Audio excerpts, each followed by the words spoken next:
Thank you for staying with us. It's time now to take a look at stories making headlines on the front page of Nigerian newspapers. And I begin with the Nation newspaper. The major story here, Tinubu at UNGA, that's the United Nations General Assembly. Nigeria welcomes true partnership. Tinubu at UNGA, Nigeria welcomes true partnership. You find the details on the front page of the Nation newspaper.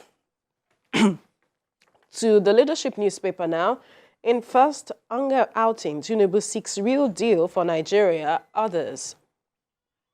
In first UNGA outing, as United Nations General Assembly outing, Tinubu seeks real deal for Nigeria, others.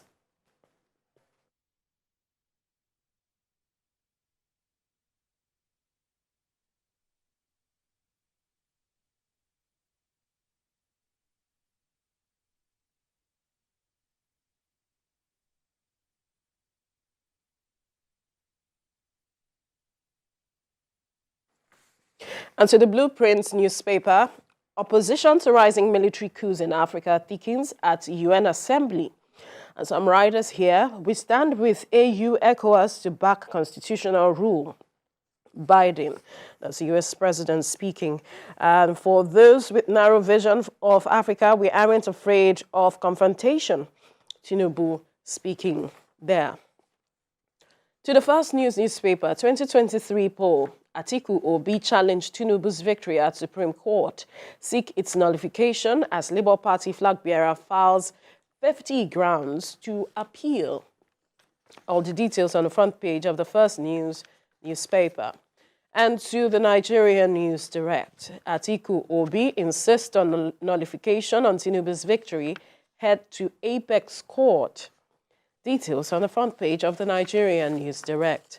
To the Nigerian Tribune now, still talking about the move by opposition parties to the Apex Court. Atiku Obi filed 86 grounds of appeal at Supreme Court. Ibrahim? Daily Independent is the first with me. Atiku asks Supreme Court to declare him president, lists 35 grounds for nullification of PEPC judgment. Atiku asks Supreme Court to declare him president, lists 35 grounds for nullification of PEPC judgment. That's on the front page of the Daily Independent. Daily Times is next. OPS accuses National Assembly of stifling businesses, chasing away foreign investors. OPS accuses NAS of stifling businesses, chasing away foreign investors. That's on the front page of the Daily Times. The Punch newspaper is next. Dangote refinery imports crude as NNPCL swaps oil for loans. Dangote refinery imports crude as NNPCL swaps oil for loans. And the rider reads, Dangote expects crude from NNPCL November, begins operations October. Dangote expects crude from NNPCL in November to begin operations in October. That's on the front page of the Punch newspaper. Voice of Liberty is next. Petrol scarcity imminent as diesel price hits 1,100 per litre. Petrol scarcity imminent as diesel price hits 1,100 naira per litre. We can't restock. Access loans. That's oil marketers groan. We can't restock. Access loans. Oil marketers groan. That's on the front page of Liberty News, Voice of Liberty. Now, Daily Trust is next. Again, gunmen ambush security operatives, burn corpses in Imo. 8 soldiers, police, civil defense among victims, and police launch manhunt. Panic grips residents. Again, gunmen ambush security operatives, burn corpses in Imo. 8 soldiers, police, civil defense among victims, and police launch manhunt. Panic grips residents. That's on the front page of Daily Trust. The Nature newspaper is next. Nigeria faces mounting pressure on wildlife conservation as illegal trade thrives. Nigeria faces mounting pressure on wildlife conservation as illegal trade thrives. National Park Service issues stern warning against illegal poaching of wildlife. National Park Service issues stern warning against illegal poaching of wildlife. That's on the front page of the Nature newspaper, reporting on nature-related issues. The Guardian newspaper is the last but not least. Sports stars made in Nigeria on loan to the world. Sports stars made in Nigeria on loan to the world. That's on the front page of the Guardian newspaper. All right, Ibrahim, let's look at the president's speech, President Bola Ahmed Tinubu's speech at the United Nations General Assembly. This is his first outing as president at the United Nations General Assembly. And I'd like to quickly highlight some of the things he mentioned in the speech, because it touched on critical issues, touched on relations with other countries, talked about the matter of achieving SDG goals. I touched on climate change, touched on a few key issues that I would like to quickly highlight, and I would admonish that we all go back and take a critical look at that speech. Now, the first thing he said that I would like to highlight is that the fourth important aspect of global trust and solidarity is to secure the continent's mineral-rich areas from pilfering and conflict. And that many such areas have become catacombs of misery and exploitation. And he mentioned the Democratic Republic of Congo, which has suffered for decades despite the strong UN presence there, these are issues experts have been speaking about over time now. And now said foreign entities that are abetted by local criminals who aspire to be petty warlords have drafted thousands of our people into servitude to illegally mine gold and other resources that should be of benefit to the generality of the people. He said billions of dollars meant to improve the nations now fuel countless violent enterprises. If left unchecked, they will threaten peace and place national security at grave risk. And we have seen, witnessed the impact of this across not just Nigeria, but West Africa and Africa as a whole.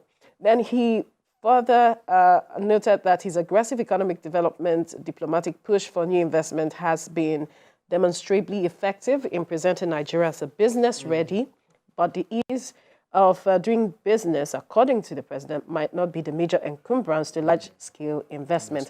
Now, the question is not whether Nigeria is open for business. The question is how much of the world is truly open to doing business with Nigeria and Africa in an equal, mutually beneficial manner. It's important to highlight that. That's right.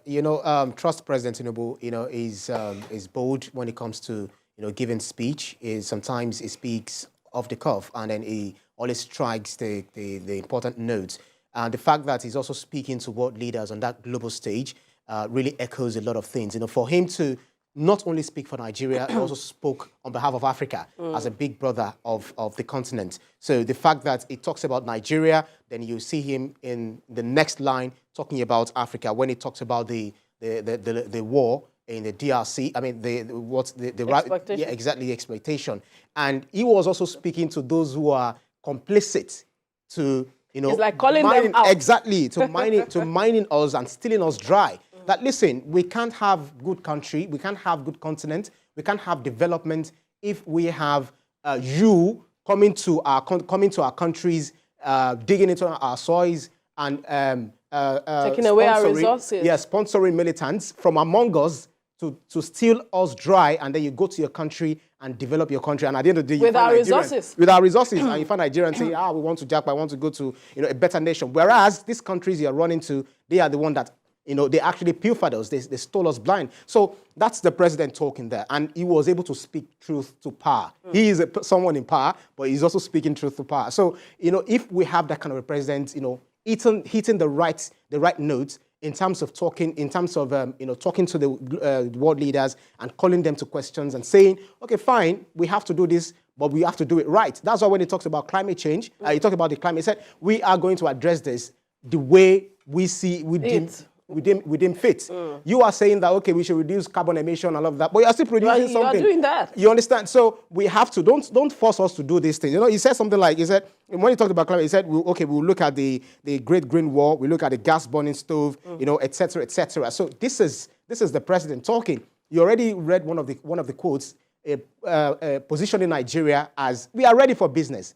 We have an enabling environment. It's not about whether we have an enabling environment. It's not about whether you are ready for business. And that's a bold statement. Mutually beneficial, you know, arrangement with Nigeria. It's not just... And that's a bold statement. Yes, and he says that it is important for countries to abide by the theme, rebuilding trust and reigniting global solidarity, accelerating action on the 2023 agenda and its sustainable development goals towards peace, prosperity, progress. It's very important that we highlight the aspect of mutual beneficial relationship. It's important. With, you know, these developed countries, because it hasn't been as mutually beneficial for Africa over the years. And now that we are speaking, we hope that we'll begin to see some change in this aspect of, you know, doing business with Africa, and then we looking closely at whatever arrangement or document they're putting forward to us to say, okay, now we can sign this partnership. Let's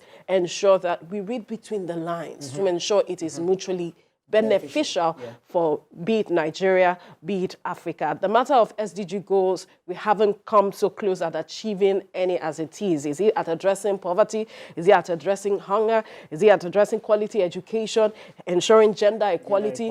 Name them. We haven't come close at addressing some of these issues. Even the same with some developed countries. How have we accepted these goals and ensure that we are working towards them? And so there's the aspect of ensuring that there is partnerships that will push forward, you know, bring us closer to achieving